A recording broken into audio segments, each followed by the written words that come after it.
Favorite plane? Depends who you are. Favorite plane at North-Wright? For sure the Porter. Who in the world operates a Porter on floats commercially? None. Zero. The 1900 is my favorite plane by far. It's a complex machine. It does the kind of flying that I want to, and it's a lot of fun to fly. The captain's really good too. Favorite airplane? You gotta say the Twin Otter. People do a lot of cool stuff in Twin Otters around Canada, but not many people fly floats into the mountains like we do, and it's unreal. The experiences I've got to do in that are some of the best I think I will ever have, and for sure the Twin Otter off strip on wheels, and it's the best airplane for sure. I think there's a few different reasons why someone who is still looking for that first job or looking for a job at all should come to the North. Is we get to experience so many different parts of aviation that you don't necessarily get to see. We have the challenges of terrain and weather. You get a different type of exposure in the North. When these Southern Airlines pick up a pilot who's flown in the North, they're already a few steps ahead. Flying in the North isn't like flying in the South, not even close. North-Wright specifically, it has such a diverse fleet where you do get the experience of the northern bush pilot. You're by yourself. The weather station's like 200 miles apart. You're committed in everything, and every little step that you fly in the North, you're part of it. You want to learn to fly an airplane? Don't think about instructing. Fly a Twin Otter and floats. You're going to learn to fly an airplane. Even if you want to fly the IFR, like, man, we're flying 1900s up here onto gravel, ice, snow, strips, into places where we just had instrument approaches built 5 years ago. And you learn so much from the flying because it's still so raw and challenging at times. You're taking turboprop aircraft to some pretty incredible places. It's fun. It's challenging, fun flying. And I feel so much better about my skills because I did take the time to come up here. You're hand flying all the aircraft. There's no autopilot. There's nowhere else in Canada where you can really get that kind of fun but challenging experience.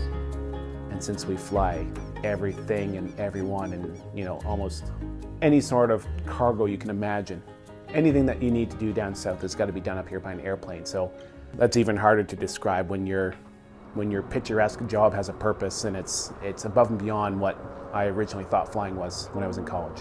Yeah, so when I first got here, one of the captains picked me up and then brought me to the crew house. And right away it was like a very nice kind of community family feel.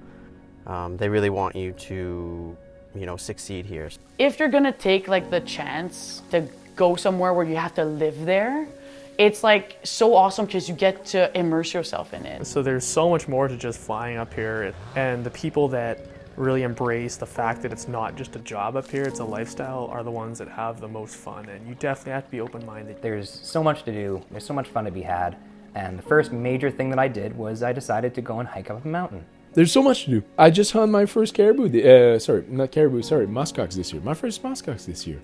Right there, jackfish. Wherever we spent all summer swimming, having a great time, right across the lake there was a herd of muskox. Boom, my first muskox. It's there, you're right in it. Yeah, there's tons of it. And if you sort of are proactive and eager to get out there, there's lots of opportunity to take classes and learn from the locals and participate in tons of activities. Yeah, there's been no shortage of fun weekends, that's for sure. The people you're going to meet are going to be lifelong friends.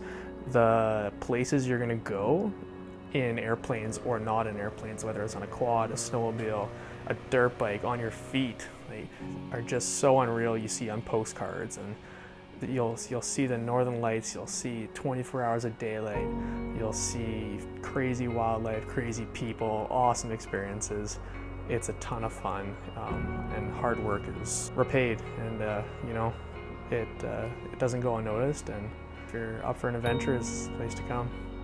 The way you're gonna grow up, that's the real stuff. That's where your pilot decision will be on the top of what it's supposed to be for a great career.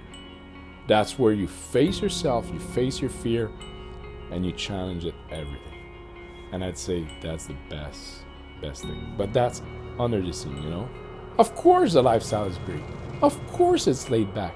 Of course we live like 30 years back, where people still talk to people, where we hang out together, there's always something to do, there's always like food, there's always like potluck around, there's always like, you know, great training, great people, great aircraft, great maintenance, great trust, great everything.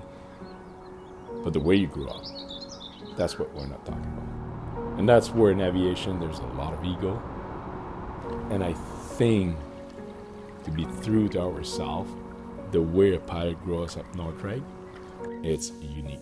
And everybody that had left North-Wright, if you ask where they grew up the most as a pilot, I am sure they answer North-Wright. I am sure.